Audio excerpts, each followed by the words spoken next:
आदरणीय श्री नरेंद्र मोदी जी के व्यक्तित्व और कृतित्व का समग्र दर्शन कराने वाली एक नई कृति भारतवर्ष की स्वर्ण आभा नरेंद्र मोदी के विमोचन कार्यक्रम में आज इस समारोह में उपस्थित उत्तर प्रदेश सरकार में मंत्रिमंडल के मेरे सहयोगीगण श्री सुनील शर्मा जी, श्री नरेंद्र कश्यप जी, माननीय सांसद श्री अतुल गर्ग जी, राजकुमार सांगवान जी, दुग्धेश्वर नाथ मंदिर के श्री महंत नारायणगिरी जी महाराज, भारतीय जनता पार्टी के क्षेत्रीय अध्यक्ष श्री सत्येंद्र सिसोदिया जी, महापौर श्रीमती सुनीता दयाल जी, जिला पंचायत अध्यक्ष श्रीमती ममता त्यागी जी, माननीय विधायकगण श्री संजीव शर्मा जी, अजीत पाल त्यागी जी, नंदकिशोर गोजर जी, धर्मेश तोमर जी, धर्मेंद्र भारद्वाज जी, भारतीय जनता पार्टी के महानगर के अध्यक्ष श्री मयंक गोयल जी, जिलाध्यक्ष चैनपाल सिंह जी, क्षेत्रीय उपाध्यक्ष श्री मान सिंह गोस्वामी जी, आज के इस कार्यक्रम में इस कार्यक्रम के जो संयोजक भी हैं और जिनकी कृति का यहां पर अभी विमोचन हुआ है, ऐसे पूर्व सांसद श्री रमेश चंद तोमर जी, पूर्व सांसद श्री अनिल अग्रवाल जी, आज के इस कार्यक्रम में उपस्थित गाजियाबाद के हमारे सभी प्रबुद्धजन और उपस्थित बहनों और भाइयों, मैं सबसे पहले श्री रमेश चंद तोमर जी को भारतवर्ष के स्वर्णाभा से नरेंद्र मोदी इस पुस्तक को लिखने और आज उस कृति के विमोचन के लिए हृदय से बधाई देता हूं।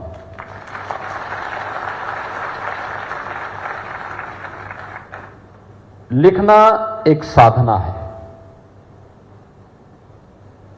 और मैं इसलिए इन युवाओं से कह रहा हूं क्योंकि हर व्यक्ति लिख नहीं सकता। कुछ लोग बोल सकते हैं, कुछ लोग सोच सकते हैं और कुछ ही लोग होते हैं जो बोल भी सकते हैं, सोच भी सकते हैं और लिख भी सकते हैं। और वह कार्य आज अपने पेशे के अनुरूप प्रोफेसर रमेश चंद तोमर जी ने किया है। वे पेशे से शिक्षक रहे हैं। एक शिक्षक कभी रिटायर्ड नहीं होता है और एक शिक्षक बिना बोले हुए भी नहीं रहता है। इसलिए जब आप 3 मिनट से 5 मिनट, 5 मिनट से 7 मिनट और 7 मिनट से 10 मिनट तक पहुंचे तो हम लोग समझ गए कि उनके अंदर अपना पुराना शिक्षक भाव जाग गया है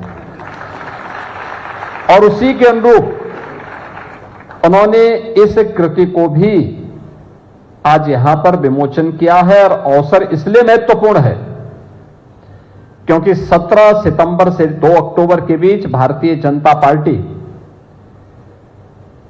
पूरे देश के अंदर सेवा पखवाड़ा का आयोजन कर रही है।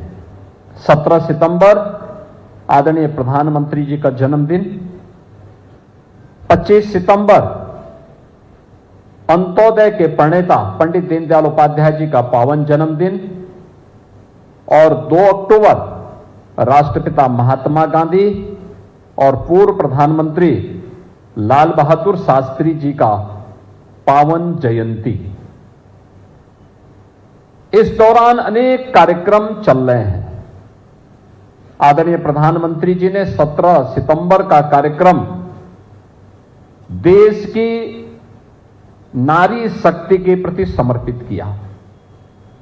स्वस्थ नारी, सशक्त समाज, इस थीम के साथ उन्होंने इस कार्यक्रम का शुभारंभ किया। युवाओं ने उस दिन रक्तदान शिविर के आयोजन किए और पूरे देश के अंदर वर्तमान में स्वास्थ्य शिविर के आयोजन स्वास्थ्य जागरूकता के प्रति संचालित हो रहे हैं। आज 19 और 20 को देश भर में विकसित भारत की संकल्पना को आगे बढ़ाने का कार्यक्रम चल रहा है और विकसित भारत के साथ विकसित उत्तर प्रदेश, यानी विकसित भारत विकसित होगा तब जब उत्तर प्रदेश विकसित होगा। और इसलिए विकसित भारत विकसित उत्तर प्रदेश की थीम के साथ इस पुस्तक का विमोचन हो रहा है। यानी जो तोमर जी ने अपनी कृति में कहा है, उन्होंने अब तक की उपलब्धियों को कहा और हम इस चर्चा परिचर्चा के माध्यम से आप सबके सुझावों के माध्यम से भावी उत्तर प्रदेश और भावी भारत के बारे में अब विचार को आगे बढ़ा रहे हैं। यही होता है, पीढ़ी दर पीढ़ी वो कार्यक्रम कैसे आगे बढ़ना है, वही श्रृंखला आज यहां पर संचालित हो रही है। मैं सबसे पहले इस पूरे कार्य के लिए, इस आयोजन के लिए और इस प्रकार की कृति को देने के लिए, क्योंकि वह देश काल और परिस्थिति के अनुरूप है, समय का चयन सेवा पखवाड़ा के दौरान, विषय का चयन जो प्रधानमंत्री जी का विजन है, जो उन्होंने देशवासियों को देश की आजादी के अमृत महोत्सव के वर्ष पर दिया था।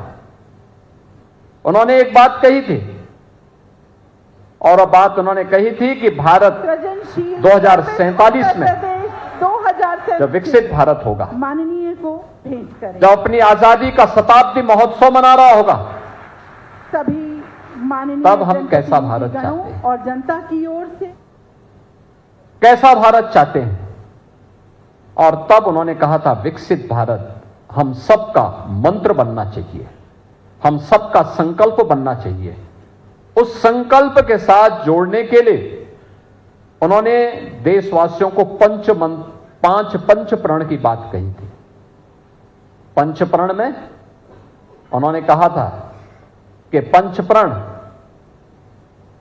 हम विरासत का सम्मान करें, विरासत के सम्मान के साथ गुलामी के मानसिकता को, गुलामी की मानसिकता को सर्वथा समाप्त करें। विरासत का सम्मान होना है, लेकिन गुलामी के किसी भी प्रकार के चिन्ह को, गुलामी के किसी भी प्रकार के उस भाव को अपने मनोमस्तिष्क से दूर कर देना है। तीसरा, अपने सेना और वर्दीधारी फौज से सुरक्षा बलों के जवानों का सम्मान करना। चौथा, सामाजिक समता का व्यवहार करना, सबके साथ समभाव हो। और पांचवां, नागरिक कर्तव्य। व्यक्ति जिस क्षेत्र में, छात्र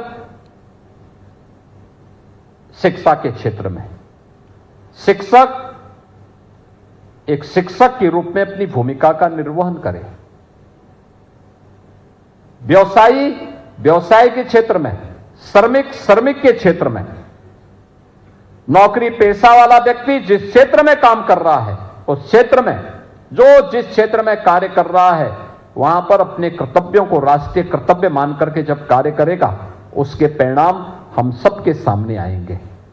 इन पंच प्रण पर आधारित विकसित भारत की अवधारणा को प्रधानमंत्री जी ने देशवासियों को समर्पित किया था और कहा था कि भारत का यह संकल्प भारत का मंत्र बनना चाहिए। और उस संकल्प के साथ वर्तमान में उत्तर प्रदेश की सभी अकादमिक संस्थाओं में इस पर चर्चा चल रही है।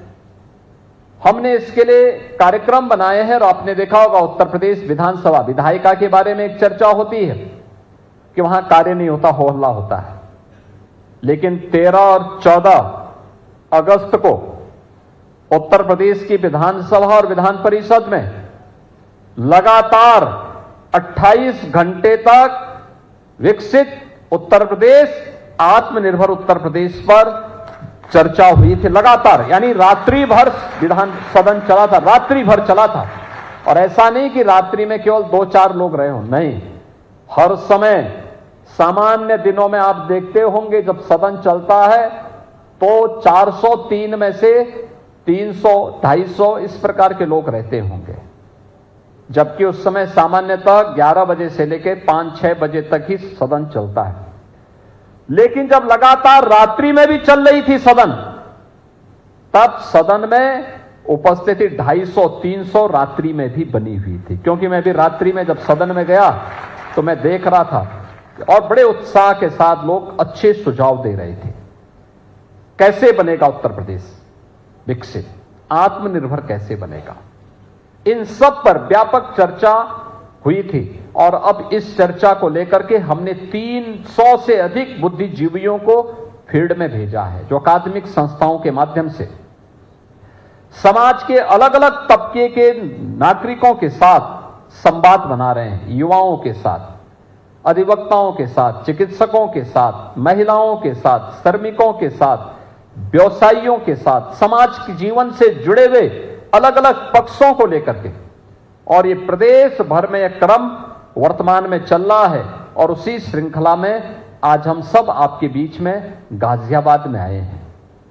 सेवा पखवाड़ा का जो विभिन्न प्रकार के कार्यक्रम है, उनमें से एक कार्यक्रम यह भी है, विकसित भारत विकसित उत्तर प्रदेश।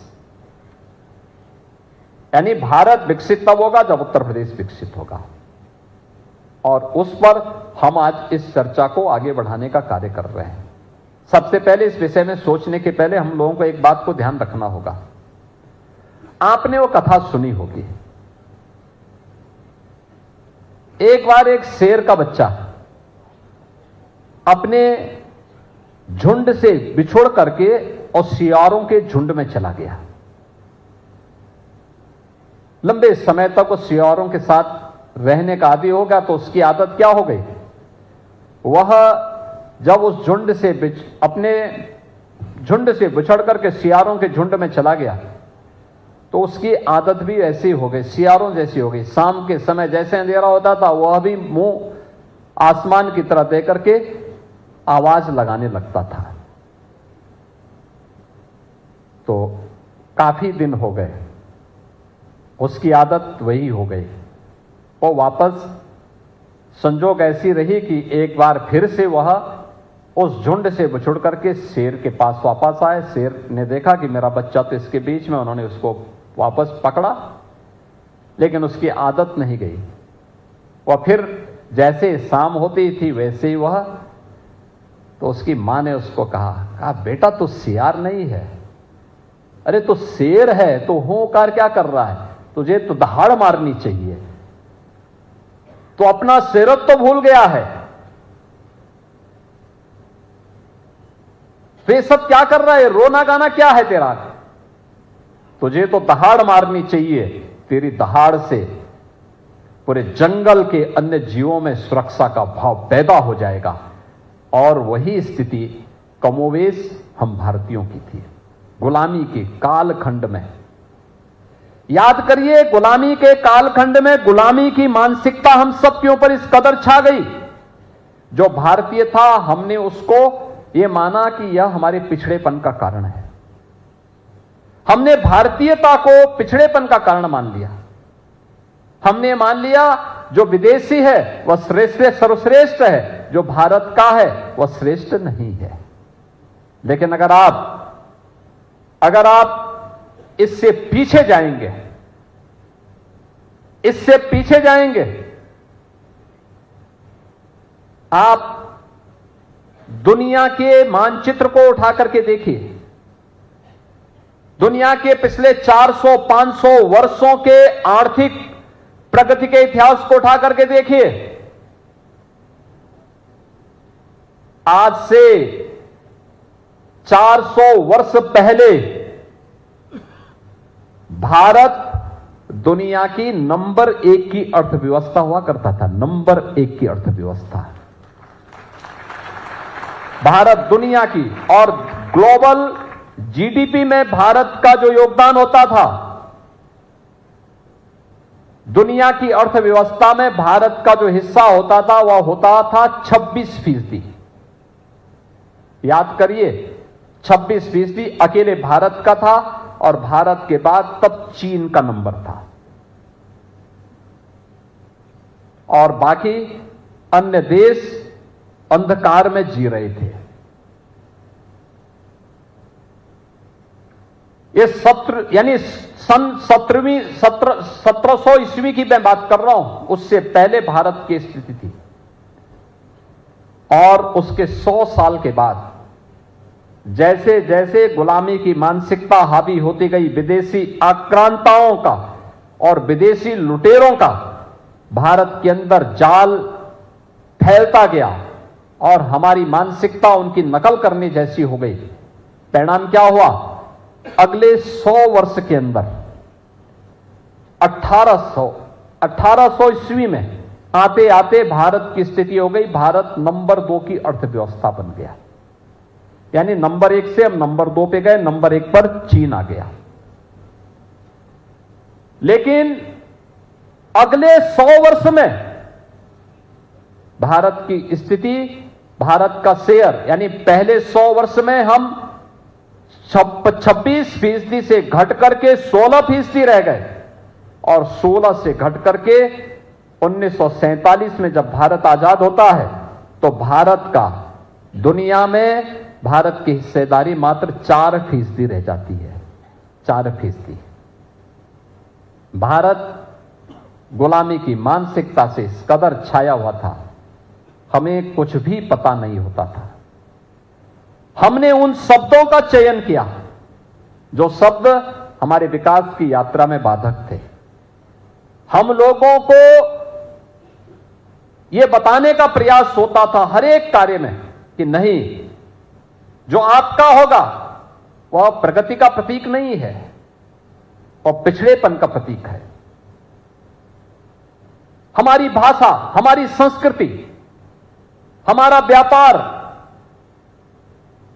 हमारा अन्नदाता किसान, हमारा श्रमिक, हमारा युवा, भारत की नारी शक्ति, सभी प्रत्येक क्षेत्र में हमको हताश और निराश के उस भाव के माहौल में पूरे भारत को उसने इस आगोश में लिया कि कोई भी व्यक्ति मानता था कि जो भारत का है वह प्रगति का प्रतीक नहीं हो सकता, नहीं हो सकता। ये मान करके पूरे भारत को लांछित, अपमानित किया गया।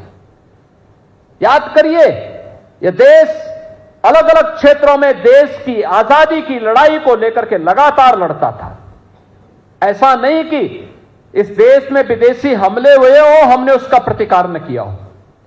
जितना जोरदार प्रतिकार भारत ने किया है, हां, राजे रजवाड़े थे, एकता का अभाव था, एकजुट होकर के नहीं लड़ पाते थे, लेकिन जहां पे लड़ते थे जोरदार प्रतिक्रिया भी करते थे। लेकिन इसमें जान आई तब जब पूरे भारत को स्वदेशी का मंत्र राष्ट्रपिता महात्मा गांधी ने दिया है। राष्ट्रपिता महात्मा गांधी का स्वदेशी का मंत्र उत्तर से दक्षिण, पूरब से पश्चिम पूरे भारत को एकता के सूत्र में बांधने में सफल हुआ और परिणाम हुआ भारत की आजादी की लड़ाई मजबूती के साथ आगे बढ़ी।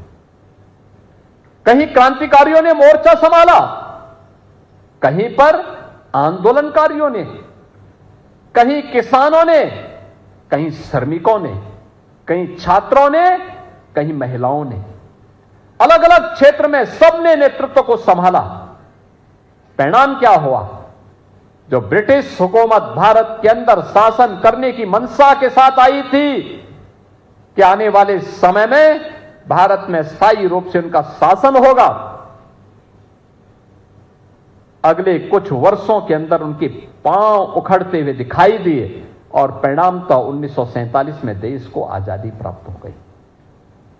बहनों और भाइयों, 1947 में भारत को जो आजादी मिली, आजाद भारत में जो कुछ हमारे पास था, अगले 1 दशक तक वो बना रहा।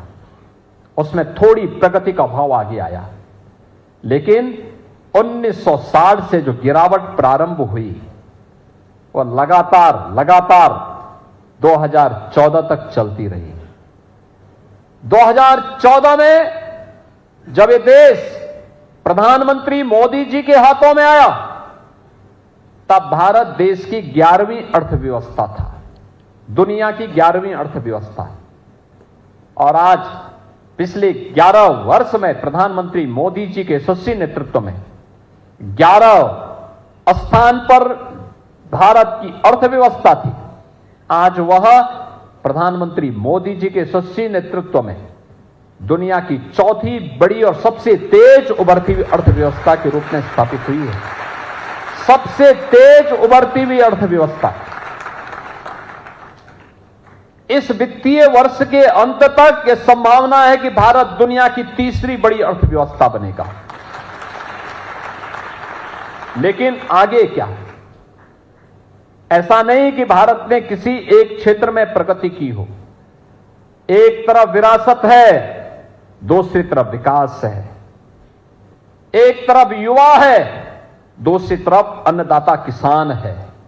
एक तरफ महिला है, एक तरफ पुरुष है।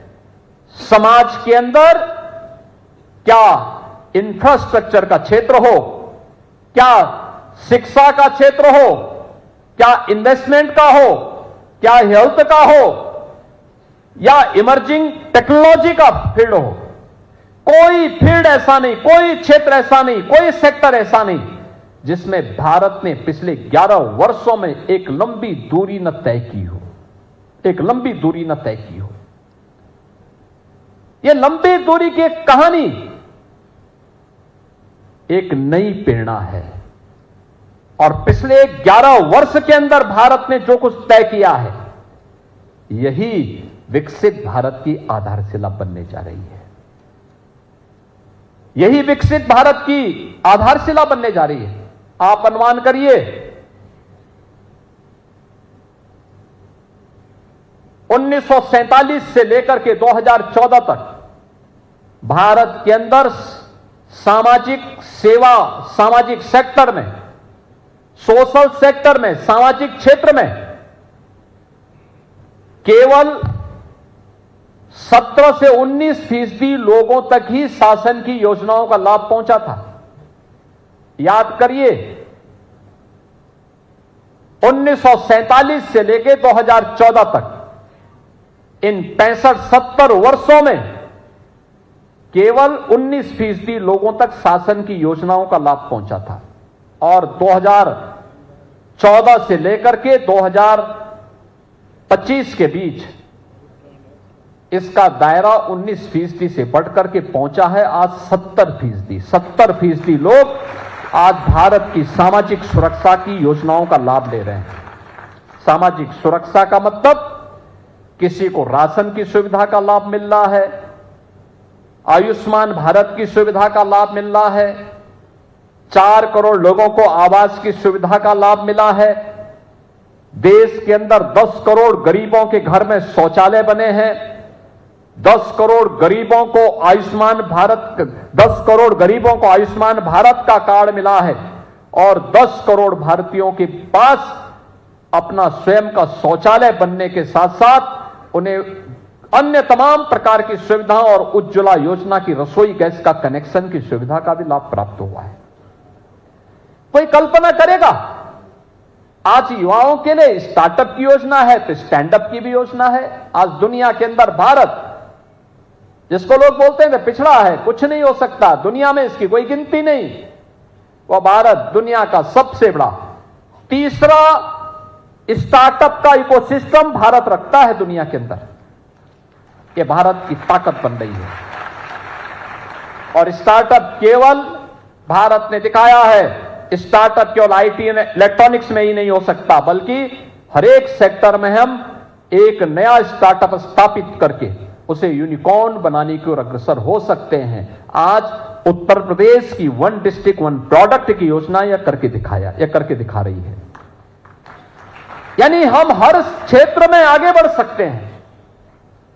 थोड़ा बढ़ने का जज्बा हो, चलने की सामर्थ्य हो, स्वयं में विश्वास हो, क्यों नहीं हो सकता है? हो सकता है। और उन्हीं भावों को ध्यान में रख करके, भारत की प्रगति को ध्यान में रख करके हम लोगों ने इस विषय को आज चयन किया है। इसमें केवल ये नहीं करना, उत्तर प्रदेश में आपने देखा होगा, अगर भारत ने 11 वर्षों में इस प्रगति को आगे बढ़ाया है, उत्तर प्रदेश प्रधानमंत्री मोदी जी के मार्गदर्शन में 2017 से अपनी इस यात्रा को आगे बढ़ाया। 17 के पहले भारतीय जनता पार्टी की प्रदेश में सरकार नहीं, लेकिन पिछले 8.5 वर्ष के अंदर जो दूरी उत्तर प्रदेश ने तय की है, यह देशवासियों के लिए भी और दुनिया के लिए भी कौतूहल और आश्चर्य का विषय बना हुआ है। जो बोला जाता था, जो यहां पे अतुल गर्ग बोल रहे थे कि जब यह प्रदेश में खाद्य राज्य मंत्री थे और भारत सरकार के किसी बैठक में जाते थे, लोग कहते थे उत्तर प्रदेश कैसे कर सकता है। लेकिन जब इन्होंने 55 लाख मीट्रिक टन धान की क्रय करके दिखाया, वे अचंभित थे, क्या यह संभव हो सकता है? इन्होंने कहा संभव नहीं, आपके गोदाम भरे हुए, जाके देख के आओ। और ट्रांसपेरेंसी थी, बिचौलिए से बगैर हमने क्रय केंद्रों के माध्यम से खरीदा था और डीबीटी के माध्यम से पैसे का भुगतान किया था। यानी 17 के पहले उत्तर प्रदेश को देश के विकास का बैरियर माना जाता था, और बैरियर ही नहीं था, उत्तर प्रदेश देश के बीमारू राज्यों में गिना जाता था। बीमारू राज्य, गाजियाबाद तो क्या कहना है।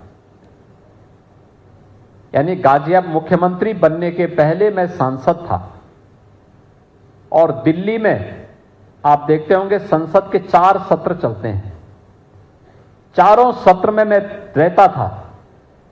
एक बार केवल तोमर जी ने हमें यहां बुलाया था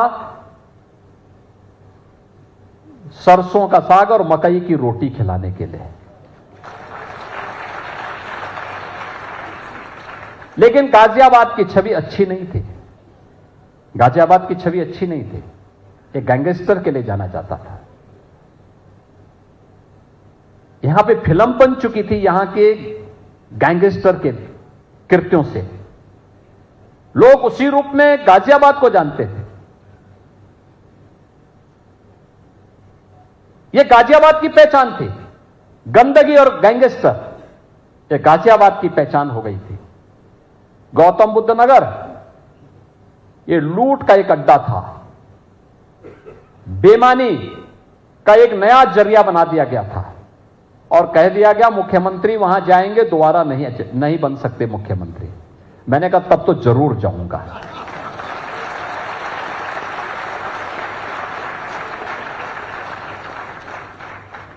और मुख्यमंत्री बनने के बाद मैं वहां जरूर गया। मैंने कहा भी देखो, जो कल जाना है वो आज चला जाए, लेकिन जाऊंगा जरूर कि आखिर इसको अभिशाप क्यों बनाया गया।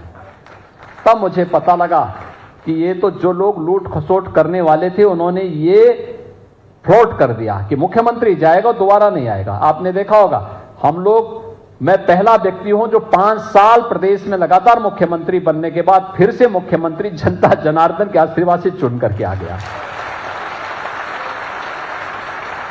आपने देखा होगा, यही तो बोला जाता था। बिजनौर के बारे में बोला जाता था कि मुख्यमंत्री को रात को वहां नहीं रुकना चाहिए। मैंने कहा भी रुकूंगा जरूर मैं वहां तो, और मैं गया, रात्रि को रुका। वहां के जिलाधिकारी का फोन आया, साहब रुकने के लिए आप। मैंने कहा भी रात्रि रुकूंगा। उन्होंने कहा कि होटल बहुत अच्छे नहीं। मैंने कहा मैं होटल में रुकता ही नहीं हूं, गेस्ट हाउस होगा, नहीं तो किसी कार्यकर्ता के घर में रुकेंगे, लेकिन रुकेंगे जरूर। आप सोचो, उन्होंने कहा पीडब्ल्यूडी का गेस्ट हाउस है, बहुत पुराना है। मैंने कहा हमारे मंत्री क्यों रुकते होंगे ना, कोई अतिथि रुकता होगा। अगर अतिथि रुक सकता है तो हम क्यों नहीं रुक सकते, मैं भी उसी में रुकूंगा। और रात्रि को मैं रुका था, गाजियाबाद में रुका। ऐसे आगरा के बारे में कहते थे, आगरा के बारे में, आगरा कह रहे थे तो उनके सर्किट हाउस में नहीं रुकना चाहिए, कहते थे भूत आ जाएगा। तो मैंने कहा भी उस भूत से साक्षात्कार करने के लिए मैं आया हूं, मैं रुकूंगा वहीं पे रात्रि को। और मैं रात्रि को वहीं रुका था, रात्रि को वहीं रुका था। यानी जब यह जिद हो तो कोई बाधा आपके मार्ग की बाधा नहीं बन सकती है। और यही जिद विकास की आपके मन में होनी चाहिए। यही जिद व्यक्तिगत स्वार्थ की नहीं होनी चाहिए कि मेरा ये काम हो जाए। हां,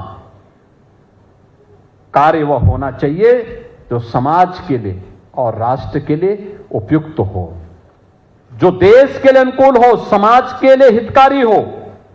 और उसीलिए पिछले 8 वर्ष में अगर हम कुछ करने में सफल हुए उत्तर प्रदेश में, याद करिए उत्तर प्रदेश की जो अर्थव्यवस्था थी 2016-17 में एक 12,75,000 करोड़ की आसपास की थी, और इस वित्तीय वर्ष के अंत में हम लोग उत्तर प्रदेश की अर्थव्यवस्था को मात्र 9 वर्ष में इसको इसका 3 गुना लेकर के जाने वाले हैं। 35 लाख से 36 लाख करोड़ तक पहुंचाने वाले हैं। यानी इन 9 वर्षों में, और ये 9 वर्ष वे हैं जिनमें 3 वर्ष हमारे सामने कोरोना जैसी महामारी के भी रहे हैं, प्रति व्यक्ति आय 3 गुने से अधिक हुई है। हजारों नौजवानों के लिए नौकरी और रोजगार की संभावनाओं को आगे बढ़ाया गया है। अन्नदाता किसान के जीवन में खुशहाली लाने का प्रयास हुआ है। इंफ्रास्ट्रक्चर उत्तर प्रदेश का आज देखने लायक है। यानी जब हम लोग आए थे, इंफ्रास्ट्रक्चर में उत्तर प्रदेश की कोई गिनती नहीं होती थी। आज देश का सबसे बड़ा एक्सप्रेसवे का नेटवर्क यूपी के पास है। सबसे ज्यादा सिटी में मेट्रो उत्तर प्रदेश चला रहा है। सबसे अच्छे हाईवे यूपी के पास है। देश का सबसे बड़ा रेलवे नेटवर्क हमारे पास है। गाजियाबाद और मेरठ 12 लेन के एक्सप्रेसवे के साथ और रैपिड रेल के साथ जुड़ा तो यहां की छवि भी सुधर गई। आज कोई गाजियाबाद को गंदा नहीं कह सकता। आज कोई गाजियाबाद को गैंगस्टर का सिटी नहीं कह सकता। आज गाजियाबाद की पहचान एक औद्योगिक नगरी के रूप में, शिक्षा के एक बेहतरीन उभरते हुए केंद्र के रूप में होती है।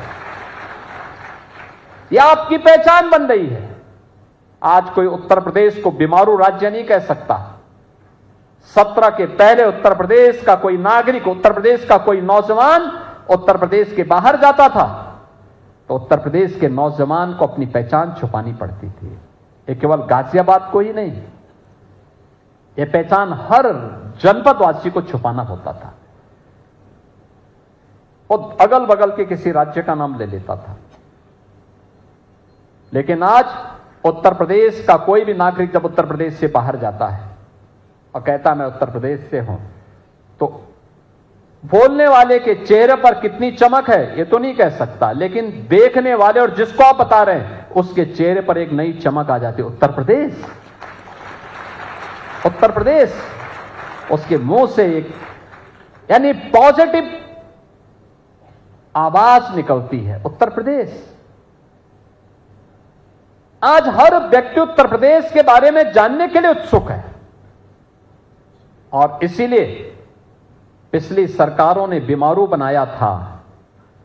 हमने यहां के अनलिमिटेड पोटेंशियल को आगे बढ़ा करके आज इसको भारत की ग्रोथ का इंजन बनाने में सफलता प्राप्त की है। और आज उत्तर प्रदेश 8वीं नहीं बल्कि देश के नंबर 2 की अर्थव्यवस्था बन चुका है और अगले कुछ वर्षों में नंबर 1 अर्थव्यवस्था के रूप में स्थापित करना है। इसके लिए सारे प्रयास आगे बढ़ रहे हैं। लोग कहते हैं आपके पास सबसे बड़ी ताकत क्या है?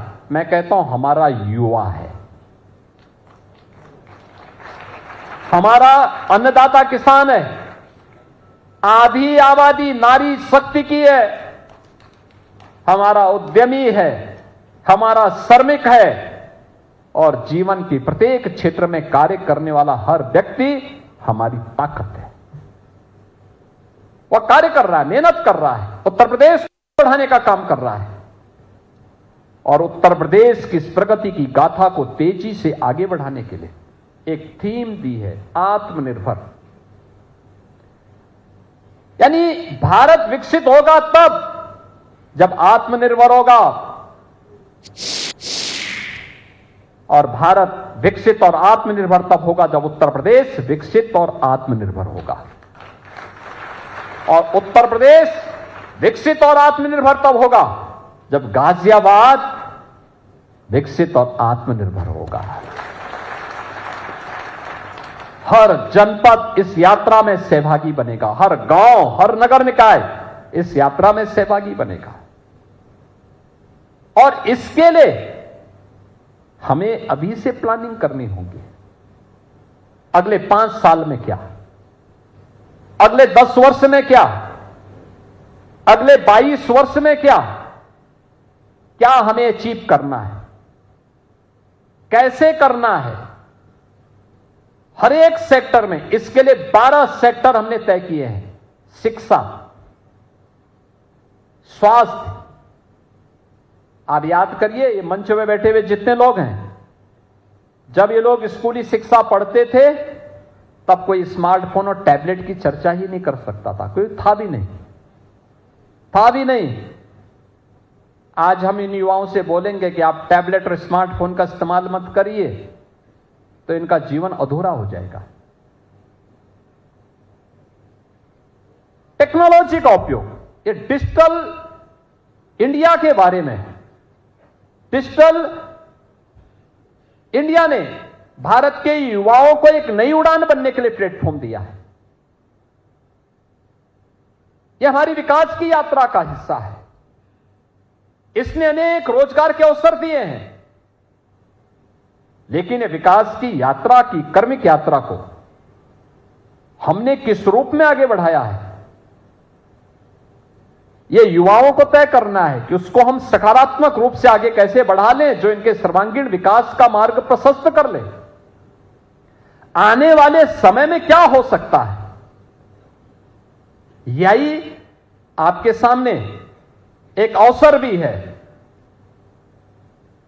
और भी उस फील्ड से जुड़े हुए अन्य तमाम ऐसे अवसर आने वाले हैं जो इमर्जिंग टेक्नोलॉजी के माध्यम से आपको आगे बढ़ने के लिए शिक्षा के क्षेत्र में उसको कैसे हम एडॉप्ट कर सकते हैं, और फिर शिक्षा के क्षेत्र में आगे बढ़ करके वर्ल्ड क्लास इंस्टीट्यूशन भारत के अंदर कैसे स्थापित हो सकते हैं, एक छात्र और एक शिक्षक मिलकर के तय कर सकता है।